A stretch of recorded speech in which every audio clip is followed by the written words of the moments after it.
This is a fully electric 2023 Genesis G80. Comes standard with 19-inch alloy wheels, and tires are included in the price of purchase. And the cost of this car starts at $79,900. And there's not many options other than this Verbier white matte paint color, which costs around $1,000. But other than that, this car comes fully loaded like your plate at a buffet. And we're going to show you around it. We're going to show you some things that are great. We're going to show you some things that are not so great, starting with the trunk. Now, if you come to the rear of this car, generally you would reach right here and try to open the trunk, and it looks like there's no way to open it. But what they've done is they've put the button right here, and it's really cleanly engineered, and I love that.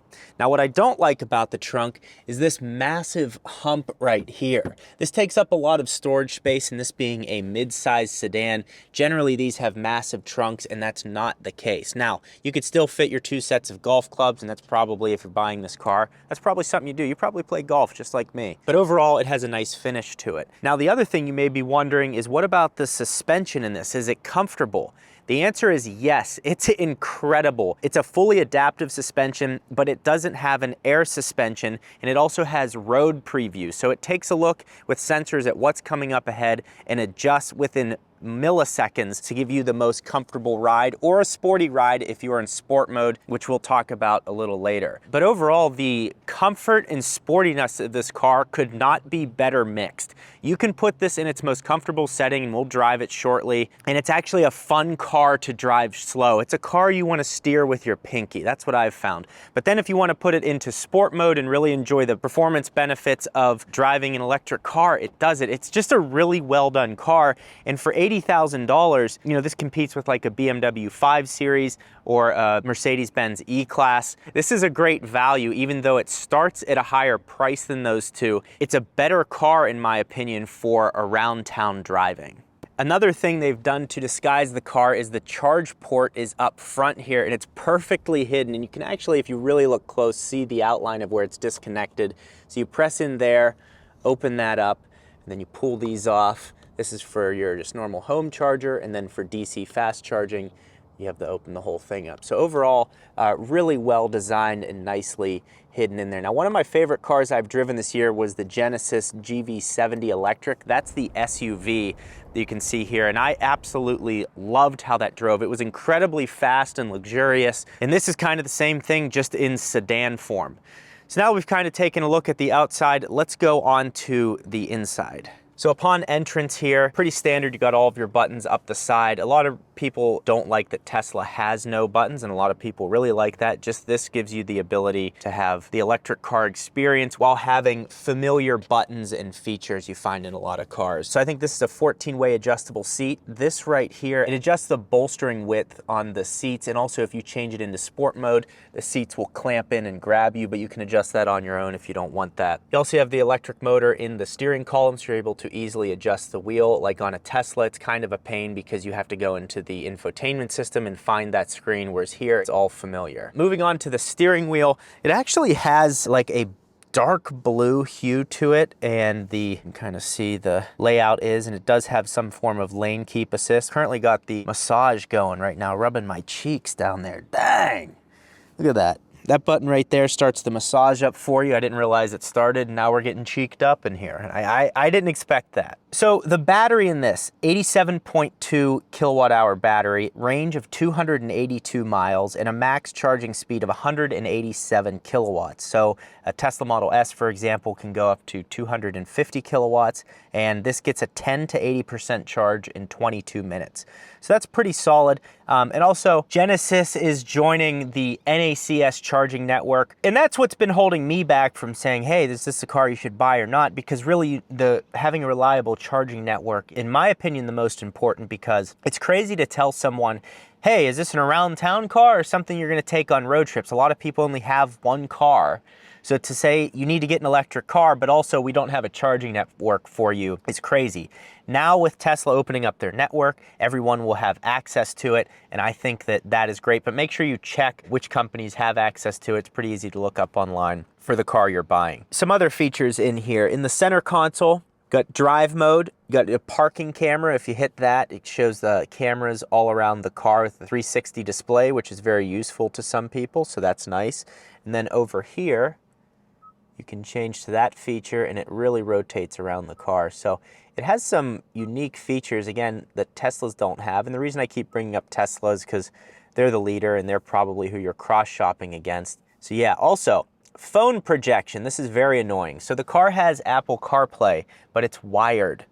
I don't understand why companies are still making wired Apple CarPlay. You need to have wireless. It works fine. So wired Apple CarPlay, it does have it, and Android Auto. The other thing that was impressive here is the space in the car. Now, this is a mid-size luxury sedan, so my pregnant wife was able to sit comfortably up front while having a massive car seat behind her in the back. So that was very good, better than our Model Y, and something that we didn't expect. Another disappointing aspect is the frunk. It really doesn't exist, whereas in a car like a Model S, Model Y, basically any Tesla, you have more storage up front along with a sub-compartment in the back. So when it comes to storage, this is nowhere near as good as a Tesla Model S or even some of the competitors like a Mustang Mach-E. I know it's not a midsize, I get it, I know. But it has a large frunk that you can actually use as a cooler with a drain plug as well. So that was one area that I didn't like. The roof, as you can see here, is a microfiber suede headliner all the way down the A pillars, the B pillars, the C pillars. Do we got D's? We got D's in the back.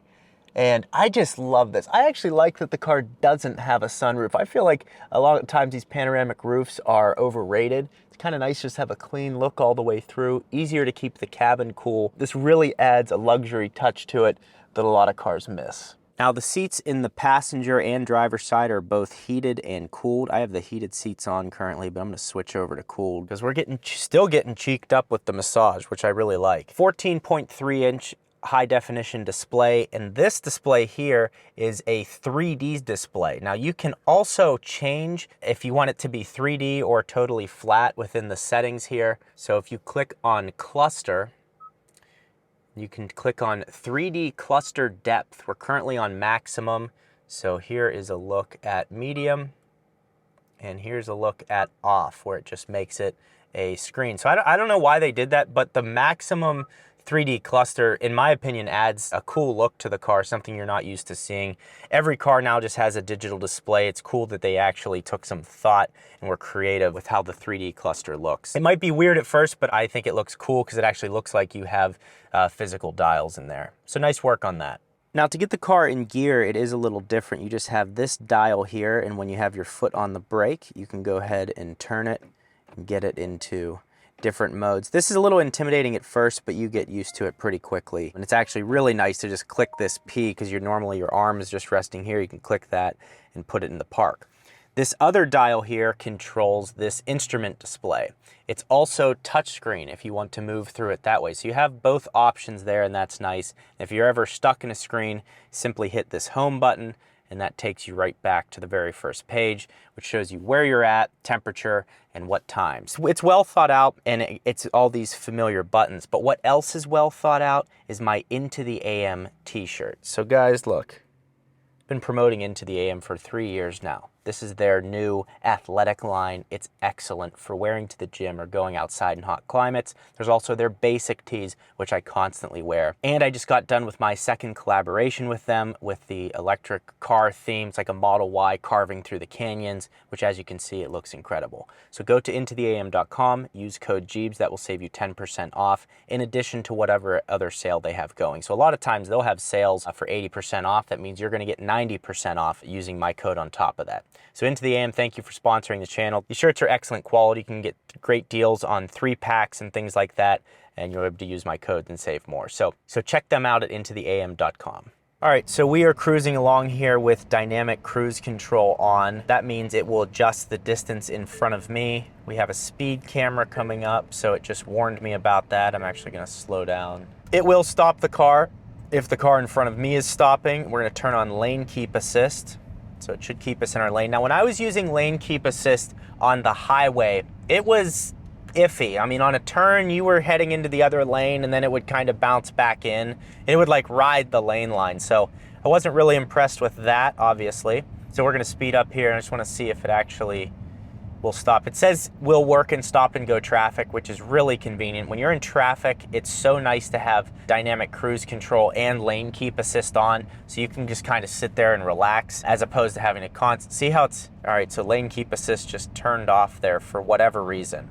Okay, it's back on because I turned it on. So traffic is coming to a stop here. We're gonna get in an accident or are we gonna do it? What are we gonna do? All right, the car is slowing down. Yeah, and we're just gonna come to a stop here. Yeah, so obviously the dynamic cruise control is good. I mean, obviously that's an older technology, so I'd hope so. But the lane keep assist in this is, I don't know, it's okay. It says use switch or pedal to accelerate. It's interesting. You can actually use this to judge your speed. And then look, I didn't touch anything. I didn't touch the gas pedal and the car is accelerating again in traffic. So that's a convenient feature. A lot of cars have that. I was just kind of testing it out. Really the main letdown is the lane keep assist not being great, but hey, you can't win them all, right? We're gonna turn the drive mode into eco mode. Now, when you change drive modes in this car, it also affects the range of it because you're changing the throttle response, you're also changing the comfort of the suspension, you're changing the performance of the brakes, and you're changing the steering weight. So there's a bunch of change that happens when you change drive modes, and I really appreciate that they update the range as well. So if I'm in, see, eco mode right now, if I go into comfort, we have 275 miles of range. In Sport, 267 miles of range, and in Eco, 284 miles of range. In Eco mode, when you floor it, it's nothing exciting. It's we'll do it right now. We'll give it a little goose. Wow, it's a very, very squishy, spongy pedal, but it's enough. Now, switch into comfort mode, hit it. Little delayed boost, but it's there. Now, if we switch into Sport mode, suspension tightens up, steering weight gets heavier. All right, so we'll floor it in this mode. Like, it really has a nice hit to it. It's not crazy like the electric GV70 that I drove, or even like a Model Y Performance has that really brutal hit to it. It's not like that, but it's plenty. It's something I'm not complaining about at all. The fact that you can change the driving dynamics of this car that much by having 3 different drive modes, to me, is great. And the overall ride comfort of this is excellent. It also has an individual drive mode, which you can customize. My preference for that is always keeping steering and suspension in comfort, and then putting the throttle on sport so you have maximum power with maximum comfort. I think that's kind of the best way to mix it. So the massaging seat's going, the cooled seat's going. It has a great sound system. You can go through all these settings. There's a lot of settings in here that are decent. When you go into EV, it shows you how long it would take to charge the car in a DC charger or an AC charger at home. So, and it also has utility mode. So that lets you, so it says uses the high voltage battery while vehicle is off to power electric devices such as the audio system, interior lighting when parked for a long time, or while camping. So in this mode, like camp mode in the Tesla, you're able to use features of the car, but it's not technically on. So that's kind of nice. And it also has faster deceleration and normal deceleration, slower and smooth deceleration, and that can all be adjusted by the paddle shifters, and you're also able to charge other cars from this one. So it has a lot of features, in my opinion, that are well thought out and kind of differentiate it from other things in the market. Like, it's just so nice to have that power. This feels like a Mercedes-Benz S-Class at a discount. You get the benefits of all the luxury features, even this matte wood finish here, which I've never seen. It's really cool. Almost looks like forged carbon. You get to benefit from all those luxury features, and then on top of that, you have an electric drivetrain, which can deliver performance and comfort unlike any other gas car can do. So, surprisingly, I mean, I love this thing. I feel like sedans they're just not selling as well in the United States. In fact, in 2023, I don't think they've even sold 1,000 of these yet. So if there's some sitting on dealer lots and you're interested in it, I'm sure they would negotiate with you. And the overall car market now is starting to slow down. You're able to get cars at or under MSRP much easier. You definitely have to push back initially. They're always going to try to get you to pay more. That's a car salesman's job, is to make you spend as much money as possible. It's your job to get exactly what you want for the price that you want, and that's that. There's a Model S right here. Let's get behind them. But yeah, this is a surprising car. Really, there's 2 brands that have surprised me this year with all the driving I've done, and that is Genesis and Lexus. Genesis with the GV70 electric. I can't say enough good about that. That's another car I consider if you want to get an SUV that's electric and you don't want Tesla. Absolutely look at that. It's so fast, it's so luxurious and comfortable. I just can't say enough good about it. And this is the same way. I just think you're really going to enjoy having this around town. If you don't want to go all the way in, you can lease it or something like that, but you're not going to buy this car and be disappointed with it. The key with an electric car to have maximum enjoyment is to have a charging setup at home. If you don't have a home charging setup and you have to rely on the third-party chargers, even if you had a Tesla and you had to rely on the Tesla charging, it's annoying. You don't want to have to go out and charge your car for 30 or 40 minutes, and then depending on how full it is, it can take up to an hour. You don't want to have to do that. You want to get home, plug it in, set it and forget it technology, folks. You want to plug it in and go on with the rest of your life. That eliminates the gas station. That eliminates the oil changes on an annual basis. You're saving time, except for when it comes to a road trip. Electric cars will take longer to charge. But if you need to get somewhere fast, you should fly anyways. So it's really not that bad. That's it. The G80 electric mid-size sedan is excellent. It's Mercedes-Benz type of quality on the interior and the drive quality, and then you have the electric drivetrain performance. I'm just repeating myself at this point. 280-mile range with a decent maximum output charging speed. I think this is a unique car that is worth looking at. Now, if you want to see my review of the Genesis GV70, which I absolutely love, you're going to want to click this video right here. That's worth watching if you're interested in this car. I can't believe how good it is. If it was priced the same as a Tesla Model Y, I would go with that.